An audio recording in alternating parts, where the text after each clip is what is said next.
success does not have to come at the cost of losing yourself. You can chase your dreams, you can chase your goals. Feeling ko kasing vision ko in life is persistence, hard work, improving myself for the better, but still enjoy life. I work to live. Lolo Oh, is a pioneering figure in para parapsychology. Yeah. Ano yung mga lection niya na na-share sa'yo habang buhay pa siya? You call them the wisest man you knew. Oh, So, yeah, ano yung mga natutunan mo sa kanya in your life? being in that meditative state, parang before he passed, I would make sure na parang I would try my best to like take his spirit now. Kasi parang I'm into meditation, being in the present moment so that I can be in that creative state para magawa ko lahat ng mga kailangan ko.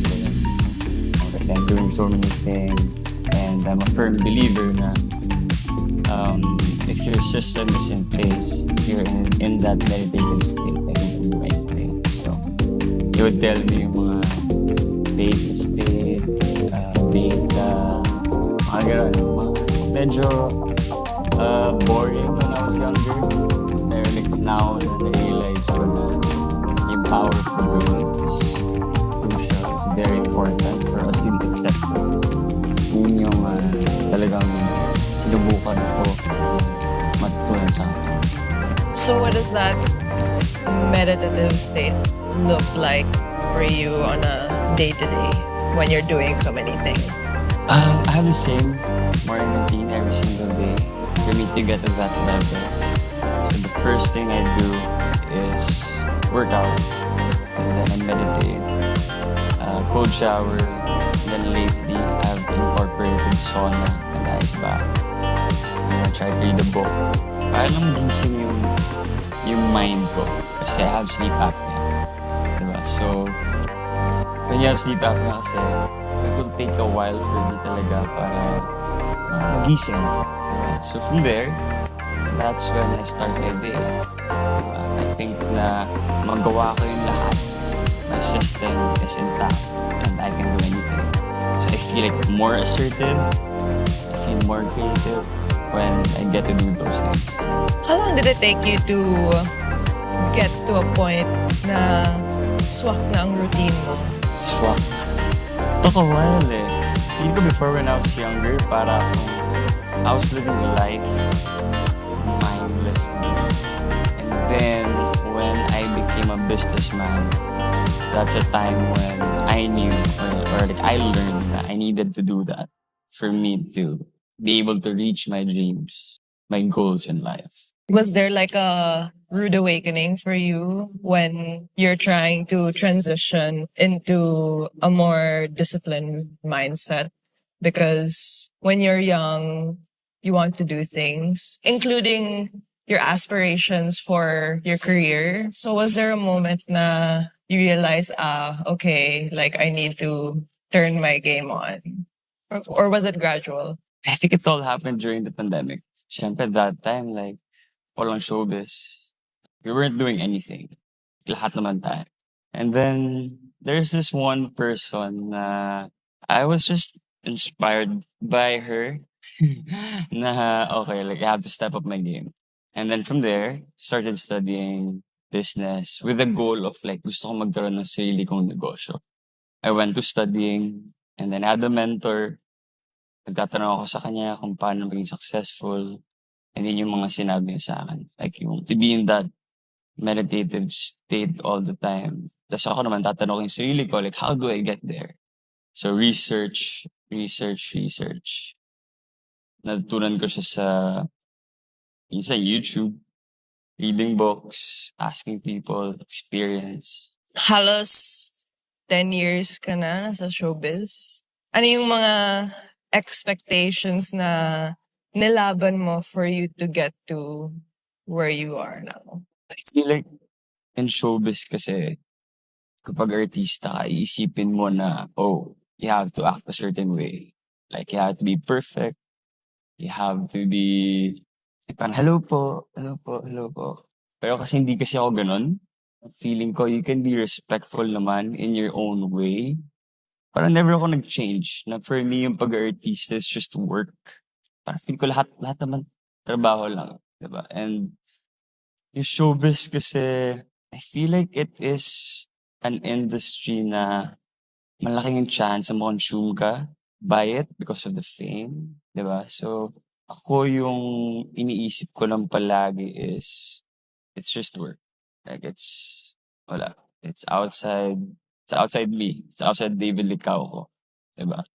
Kaya siguro hindi ako nag-iba, 'di ba? I mean, hopefully for the better, nag-iiba ako. Pero, yeah. Between the life of a celebrity at yung buhay negosyo, ang dami mo nang juggle. Paano ka hindi nalulunod sa lahat na yan? I take it day by day. Actually, I take it hour by hour, really. For example, meron akong time blocks. When I wake up, I have to do my morning routine. Don't talk to me. And then after this, may meeting ako sa Novotel. So, yun, I take it hour by hour. Kasi minsan, for example, pag minsan yung mga handlers ko or like yung mga managers ko sa showbiz and business, pag sasabihin nila sa akin yung mga kailangan gawin, I get overwhelmed. And then sasabihin ko sa sarili ko na, oh, take a step back, David. Like, take it hour by hour, like take it day by day. And also, I try to talk to myself. Parang, hey, David, you dreamed about this. Diba? So parang I turn that negativity into something positive. To be grateful. I'm grateful for my business. Kahit nakapagod, diba? Mindset lang. Okay. You mentioned a while ago na this mindset change nung pandemic especially. Could you look back pre-pandemic and what that was like doing all these things at the same time? What the difference was? Pre-pandemic, I would live life mindlessly, to be honest. Parang hindi ko alam kung ano yung ginagawa ko. Pero now, parang I try my best to be mindful. Parang, okay, I'm here. If you take that kasi in every aspect of your life, you can be successful. It's good. It's easier to be successful, to get to that, your goal, kung mindful ka. And also, I'm very much into self-improvement talaga. I came from a Chinese family wherein hindi ko masyado nag-uusap. Pati sa school before, like, I never ako nag-present sa school. Alam mo yung mga, nahihiya ako sa ganun. Pati sa college. But now, I'm in showbiz. I just keep on learning. Try my best. Na parang, okay, I am aware na ito yung kailangan kong matunan. How will I learn? How will I get to that goal na gumaling ako on something? Parang why, what, how. I have that framework all the time. People tend to form their own ideas of who you are based on what they see. What part of yourself have you chosen to put off camera? Not everything has to be posted in social media, to be honest. Like, I don't even post anymore. Na personal. Like, I never post stories. But when I was younger, back in the day, di ba, post ka na selfie, gym selfie, ganun. Check mo yung mga venue ba niya? Nilike ba niya? Yeah, like ba niya, di ba? Oo. Like, seeking validation when I was younger. But like right now, at this point of my life, parang I feel like I'm a whole person already. Na wala, I just wanna focus on my goal. And I would say I don't need any validation from anybody. Do you feel like this had anything to do with turning 30? Because when I turned 30, I feel like everything shifted. Like Oh almost yeah, overnight. agree, So agree, how did you navigate that? Like agree. like this coming of age? Wow. Wait, ano yung na-feel mo before? Yung feel ko, I just felt like my priorities were changing and everything was in tension. And I didn't know how to navigate that because I had different ideas of myself in my late 20s and early Yeah, 20s. And that was being challenged all the time. yeah. So, whether that was health or my friends or I'm in nightlife and it's like my body isn't allowing me to stay up until 6 a.m. Yeah, for anymore. sure. Yeah. So, how about you? Like, what did you go through when you turned 30? Do you think na it's a psychological thing? Yung parang, oh, 30. Tapos parang pag 30 ka, oh, kailangan ko na maging ganito. But actually, parang, ano, hindi ko alam eh. For you ba? I feel like it's It both. just It's like happened, no? I feel like possibly it's a biological thing, but it's also a placebo psychology thing Yeah. because the number feels significant. Yeah. Did you go through the same thing? Yeah, I had that phase. Pero when I turned 31, realize ko na, actually, 30 is not too bad. Nasa sa'yo pa rin eh, di ba? If your system or like, yung goals mo in life, like, you're getting there, yun ko okay lang eh. Di ba? As long as like, you know your goal and on the way ka naman dun, then I feel like okay lang. Parang wala, di naman kailangan mag-worry. It's weird. Like Yeah. you have another coming of age because when you turn 20, it's like, oh, you surpassed 18. I'm like Yeah. turning 21, Oh, yay! man. But 31 is like, oh wow, like that Okay. comes with a sense of responsibility. Yeah. What sense of responsibility do you feel like beyond your business and beyond showbiz? Yeah. Like personally, like what sort of responsibility do you feel as like a person now that you're like coming of age? Well, like what you said kanina, na parang everything now feels more intentional. Diba? So, that's what I feel. Na, for example, meron akong upcoming teleserye. Diba? So, yung teleserye ko na yun, that will take probably 6 months to a year. Diba? So, titingnan ko na kung ano yung magiging cost nun. Diba? Like, maybe, mawalan ako ng time for business, mawalan ako ng time sa sarili ko, mawalan ako ng time sa family. So, parang ganun na eh. So parang for me, I have a timeline na now. Like as much as I want to enjoy life and just be free, pero parang feeling ko it's still nice to have a plan. Parang feeling ko mas careful lang ako sa lahat ng decisions ko. Dito sa Pilipinas, pag may business ka na, may sense na you made it. Kasi meron tayong sariling American dream, I feel like. We have our own version of it. Pero para sa'yo, ano bang itsura ng success? Well, for me, I wouldn't say na kapag may business ka, successful ka na. I mean, yun yung mga goal ng lahat ng nagnenegosyo, di ba? You start a business, that's hard. What's harder is managing the business. So, kailangan mo maging innovative. Ang daming problema ng business. Ang daming challenge, to be honest. So, for me, what success is, it depends on what the person wants. What do I want? I just want my future family to have a good life. Diba yun yung why ko as a person. Also, to make my 10-year-old self proud. Yun yung parang nagmo-motivate sa akin to work hard every single day. You know, and yung what ko naman, marami yun. Showbiz. Well, why, what, how? Showbiz, business, real estate. So yun, di ba? Yung how ko, like how do I get here? How do I become successful dito? So I figured those out as I go. Right. Madalas natin sineselebrate ang ambition. Yeah. Pero bira natin pinapag-usapan yung cost niyan. We've touched on a little bit what that cost is.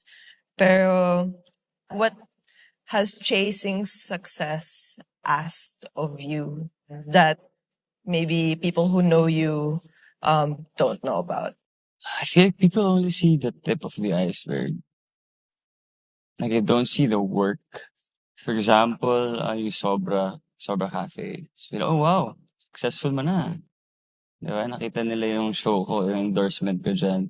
Diba? Sa basketball, ganun din. Sa personality, ganun din. Na parang, David, parang okay ka ng tao ngayon. Pero, underneath that, dami. Diba? Hard work, discipline, persistence. May mga moments din na hindi ka maka-attend. Like your friend's birthday, your family dinners, 'di ba? Kasi you wanna be successful eh, 'di ba? But then, now, as I grew older, parang na-realize ko na kailangan maging mindful din sa mga friends, sa family. Kasi yung success, pag naging successful ka na, kayo mo share yun. Diba? So for me, at this point of my life, parang yes, I'm chasing my dream, but at the same time, I make sure na, you know, like I talk to family, I go to my family dinners, I reply to my friends, check on my siblings. Yeah. Okay. Sa tingin mo, mas naging magaling ka na entrepreneur dahil nasa public eye ka or mas dumadagdag yung pressure? Honestly, it doesn't matter to me. Like at this point of my life, parang I don't really care what other people think about me. I used to care, pero ngayon medyo nasa point na ako na it's just me against me. That segs in well into my next question because I want to know like what you're not willing to compromise now. Like what are you willing to walk away from as well? I'm willing to walk away from anyone or anything that forces me to be someone I'm not. You know, I'm not willing to compromise anymore. I mean, I can be empathetic, diba? Pero if like macross yung boundaries ko, hindi na, diba? And I'm still getting there actually. Wala pa ako sa point na yun. I'm learning to say no, diba? Because I feel like saying no is a form of self-respect. Diba? So I'm learning, not yet there, getting there. I'm improving. Do you this is a don't take this personally. I just wanna play devil's advocate for a bit. But do you consider yourself a people pleaser? You look back maybe who you were when you were younger and certain, I guess, patterns that you wanted to change about yourself. Like, did you ever see that trait as something that you associated with and something that you maybe grappled with? I would not consider myself a people pleaser. It's more like sometimes I'm too nice Right. to my friends, 'di ba? Pautang. Sige, Mhm. G. 'Di ba? Yeah, but I'm learning to say no. I mean, it's nice to be nice to everybody. Pero minsan, kailangan mo rin isipin yung sarili mo, Boundaries. yung boundaries mo as a person, right? So, in this conversation, we've talked about the people that have inspired you, whether that's yung lolo mo or yung kaibigan mo na sinabi mo na prompted you to change your behaviors and your attitude. There's people in showbiz or, your friends you play basketball with.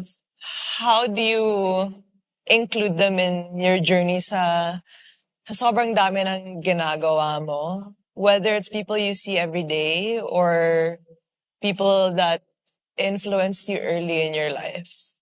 Paano mo sila sinasama sa journey mo? Sa successful? I think everything that I have learned in this journey, I would say na I'm not selfish in like sharing what I have learned, how to be successful, yung mga improvements na I have learned along the way na pagiging athlete, pagiging businessman, pagiging artista. For example, yung best friend ko si Dustin. Like literally lahat ng alam ko sa business, I shared it to him. Like how to present himself in showbiz, how to put up a restaurant, like even to the smallest detail na paano makipag-date, di ba? So, yeah, sa friends, gano'n ako eh. Like parang gusto ko na kasama sila sa success ko or not necessarily success. Kasi iba yung success for other people, right? But like yung I feel na would resonate with them, na would help them sa wants nila in life, sa goal nila in life. I would gladly, like share my knowledge. Although syempre different perspectives, I learn from them too. I'm the type of person to really share. Also, like with my family, my brother, like I would give him advice about the new life he is about to face now, which is like life after college, right? So I give him advice about it. Pero syempre, magsisimula muna ako sa like, what do you want? What makes you happy, right? I don't want to pressure him, but like, I would just really try my best to share knowledge. Na parang, okay, this is my story. Maybe you can learn from it. Diba? Parang I don't want to impose kasi, diba? When you're celebrating the people around you, there's this idea na bongga lahat or pag nagsa-celebrate tayo, pag successful na tayo, sobrang bongga na. But how have you celebrated the small wins in your life? Like, we have this big sense of what we should be celebrating, but what does a small win look like? Again, like I see everything as work really, but then there are moments in life na there are accomplishments in life that have to be celebrated talaga. You know, so let's say my 10th year in showbiz, that's something that I want to celebrate, diba? How about your like personal goals? Personal goals. Mm-hmm. Okay, I used to be so shy in interviews. Although sometimes I still get shy, diba? Okay ka naman. Okay naman, di ba? I mean, I have improved. Di Oo. ba? Because of studying every day, communication skills, di ba? So, last time I told my friend na parang, "Uy, okay na ako sa interview last time. I mean, last year. Parang I had this interview, nagkaroon ako ng turning point where, uy, bigla akong okay sa interview ah. Before kasi parang, shucks, kinakabahan ako. You know? But then, studied for it. So, yeah, yun yung mga kailangan na celebrate eh. Yung mga small wins na mga self-improvement na parang okay before, acting-wise. Before, nahihirapan ako umiyak. Before, kinakabahan ako pag magagalit ako sa isang eksena kasi ako yung type ng person na hindi sumisigaw. Nahihirapan talaga ako sumigaw. So, yung mga small wins na ganun, I think, not necessarily like, party ka just because nagawa mo yun, but like, for yourself, like, punta ka sa mirror na parang, hey, David, galing mo. Diba? Those small wins. Nice. So you're the new ambassador for Chivas Regal. Yeah. How does it feel? Grateful, of course, but then sometimes, naisip ko rin na, oh, how did I get here? Whiskey has a certain reputation tied to maybe an older generation.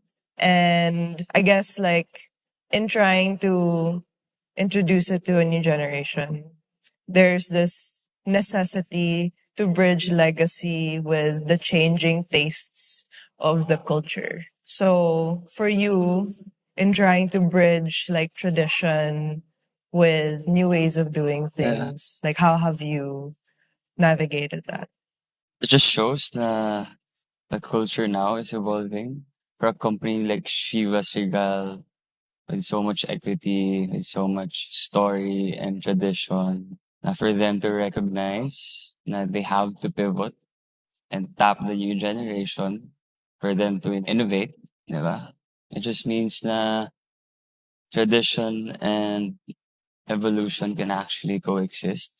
And as for me naman, as their ambassador, I wanna give awareness to the new generation na whiskey can be fun too. Na hindi lang siya for uncle natin, dad natin, di ba? Kasi parang meron preconceived notion eh. Na pag whiskey, oh, oldie. Di ba? But actually, sarap ng Chivas Regal eh. We're having fun. And ang ganda rin kasi nung ano eh, yung history, yung tradition ng Chivas Regal. Diba? So imagine like you're drinking that. Yun yung maganda eh. If alam mo yung story ng isang brand, mas mag-resonate ka, mas isipin mo na parang, oh, I wanna drink that. Diba? So, with a rich culture, like Chivas Regal, I feel like madali lang yun. There's just sense of like regality that is associated with Shivas. I guess like it also implies yung pagbabago ng standards now of ideas of regality and luxury. Like how would you describe that mindset in your own words? Here, Regal, in my opinion, is redefining success. Na you can chase your dreams or you can be successful, but also dapat humble ka pa din. Di ba? Yung alam parang silent confidence. Parang feeling ko kasi yung success can get to a person. Like fame can get to a person. Right? Kapag iniisip ko yung new legal, parang pasok lang siya ng room. Silent confident lang. Di ba? Pero sobrang dami yung knowledge, sobrang dami yung alam about life, but still humble. Di ba? Hindi mo kailangan flashy eh. Di ba? It's all about perspective. It's all about substance. Yeah, so for me, like, new legal means staying true to myself wherever life takes me. What narrative do you feel like you can bring to the table that hasn't been heard yet? Success does not have to come at the cost of losing yourself. Diba? Na parang you can chase your dreams, you can chase your goals, but still enjoy life. You know, like, feeling ko kasing vision ko in life is persistence, hard work, learning things every day, improving myself for the better. Diba? But still enjoy life. Kasi, for me, I live to work. Tama ba? I work to live. I work to live. Yeah.